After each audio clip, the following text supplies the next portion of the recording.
Halo, apa kabar? Saatnya Anda menyimak berita Makassar bersama saya, Frin Meriana. Sejumlah berita menarik akan kami sajikan untuk Anda dan berikut 3 berita utama hari ini. Diduga akibat korsleting listrik, si Jago Merah menghanguskan sebuah rumah panggung berlantai 2 di Kota Makassar.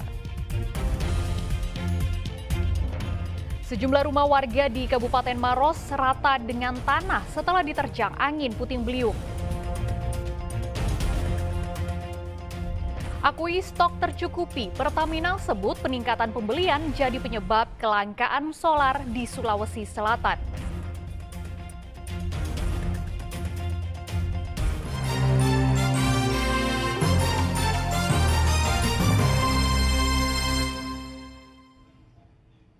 Prabowo Subianto dan Gibran Rakabuming Raka resmi menjadi Presiden dan Wakil Presiden Republik Indonesia. Pelantikan digelar 20 Oktober 2024 di Gedung MPR Jakarta.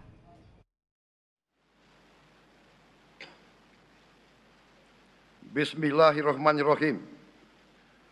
Demi Allah, saya bersumpah akan memenuhi kewajiban Presiden Republik Indonesia dengan sebaik-baiknya dan seadil-adilnya, memegang teguh Undang-Undang Dasar dan menjalankan segala undang-undang dan peraturannya dengan selurus-lurusnya, serta berbakti kepada nusa dan bangsa. Pengucapan sumpah sebagai Presiden dan Wakil Presiden Prabowo Subianto dan Gibran Rakabuming Raka digelar di Gedung DPR MPR Jakarta pada Minggu pagi. Sumpah ini diucapkan saat sidang paripurna MPR RI yang dihadiri oleh seluruh anggota DPR, MPR, Presiden ke-7 Joko Widodo dan Wakil Presiden ke-13 Ma'ruf Amin. Selain itu hadir pula petinggi partai, pejabat negara hingga perwakilan sejumlah negara lain. Dalam pidato perdana sebagai Presiden, Prabowo Subianto berjanji akan menjalankan undang-undang dan berbakti kepada negara. Terkait subsidi, Prabowo juga berjanji akan memberikan langsung subsidi ke keluarga yang sangat membutuhkan. Saya, Prabowo Subianto, dan Saudara Gibran Rakabuming Raka telah mengucapkan sumpah untuk mempertahankan Undang-Undang Dasar kita, untuk menjalankan semua undang-undang dan peraturan yang berlaku, untuk berbakti kepada negara dan bangsa. Juga semua subsidi, bantuan kepada rakyat kita yang masih dalam keadaan susah, harus kita yakin subsidi-subsidi itu sampai kepada mereka yang butuhkan. Kita harus berani meneliti dan kalau perlu kita robah subsidi itu harus kepada langsung keluarga-keluarga yang membutuhkan itu. Melalui proses pelantikan ini, Prabowo resmi menjadi Presiden ke-8 Republik Indonesia dan Gibran Rakabuming Raka menjadi Wakil Presiden ke-14. Tim Liputan melaporkan dari Jakarta.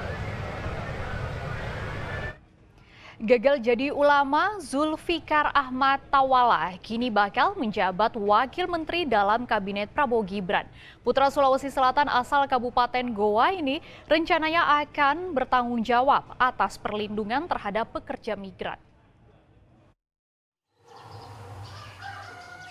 Siapa yang menyangka putra Sulawesi Selatan asal Kabupaten Goa yang awalnya bermimpi untuk menjadi ulama, kini akan menjabat sebagai Wakil Menteri. Zulfikar Ahmad Tawala menjadi salah satu orang yang dipanggil oleh Presiden terpilih Prabowo Subianto untuk masuk dalam jajaran kabinetnya. Rumah di Kecamatan Bajeng, Kabupaten Goa ini pun menjadi saksi sejarah tumbuh kembang calon wakil menteri yang rencananya akan bertanggung jawab atas perlindungan terhadap pekerja migran. Sang keluarga pun menyambut gembira hal ini. Meskipun gagal menjadi ulama, ayah dari Zulfikar Ahmad Tawala berbangga atas prestasi yang dicapai putra sulungnya itu. Itu waktu di pesantren. Waktu di pesantren kan, saya ingin dia jadi ulama. Masukkan di pesantren. Tapi gagal menghafal Quran. dengan ilmu agama lainnya, saya bilang berhentilah. Masuk di sekolah Muhammadiyah. Supaya mengurus Muhammadiyah. Di beberapa kali kesempatan Fikar didengar bicara oleh Prabowo. Didengar memang langsung bicaranya Fikar. Zulfikar pernah menjabat sebagai Ketua Umum Ikatan Pelajar Muhammadiyah Sulawesi Selatan, Sekretaris Jenderal Pimpinan Pusat Ikatan Pelajar Muhammadiyah, Ketua Bidang Pemuda Perhimpunan Nelayan Tradisional Indonesia, Sekretaris Jenderal Pimpinan Pusat Pemuda Muhammadiyah, Wakil Bendahara Umum Dewan Pimpinan Pusat Masyarakat Ilmu Pemerintahan Indonesia, dan kini menjabat sebagai Ketua Umum PP Pemuda Muhammadiyah. Andi Muhammad Sardi melaporkan dari Kabupaten Goa. Baru masuk selevel dengan Fikar.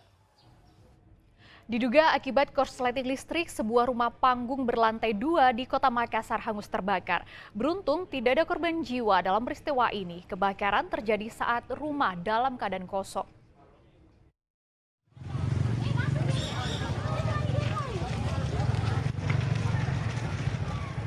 Kobaran api muncul dari sebuah rumah panggung di permukiman padat di Jalan Bonto Bila 1, Kecamatan Manggala, Kota Makassar, Kamis siang lalu.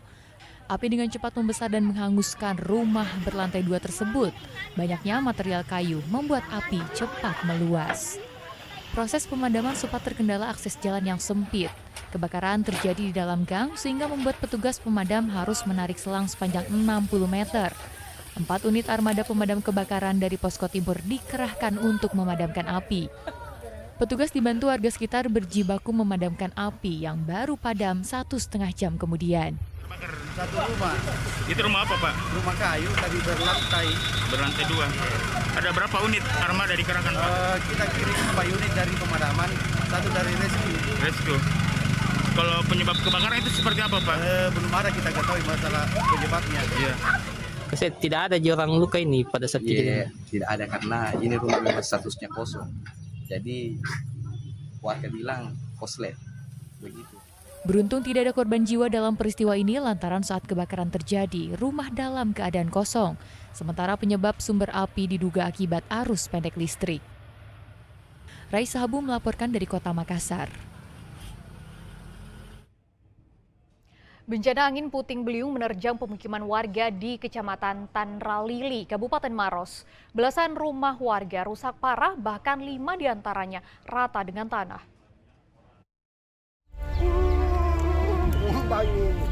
Sejumlah rumah rusak parah pasca diterjang bencana angin puting beliung. Atap bangunan rusak terbawa angin, bahkan sejumlah bangunan sudah rata dengan tanah. Peristiwa ini terjadi di Dusun Mangai, Desa Damai, Kecamatan Tanralili, Kabupaten Maros, Rabu pekan lalu. Kejadian berawal saat hujan deras disertai angin kencang mengguyur wilayah ini selama hampir 2 jam lamanya.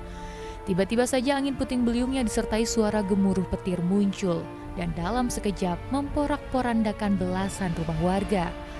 5 rumah diantaranya mengalami rusak parah. Tidak ada korban jiwa, namun kerugian ditaksir mencapai ratusan juta rupiah. Kini pemerintah desa tengah melakukan pendataan untuk menyalurkan bantuan ke para korban bencana puting beliung ini. Memang sempat terjadi cuaca buruk karena saya lihat di sebelah barat itu yang di Dusun Mangai itu memang agak hitam. Jadi setelah selesai hitam kembali lagi putih berhamburan. Kalau kerugiannya mungkin saya tidak bisa pastikan. Yang jelas tadi malam saya ke sana mungkin ya dari beberapa rumah ini kalau taksiran kejadiannya mungkin sampai ratusan juta. Selain merusak rumah warga, angin puting beliung juga menumbangkan pohon besar yang berada tidak jauh dari lokasi kejadian. Raisa Habu melaporkan dari Kabupaten Maros.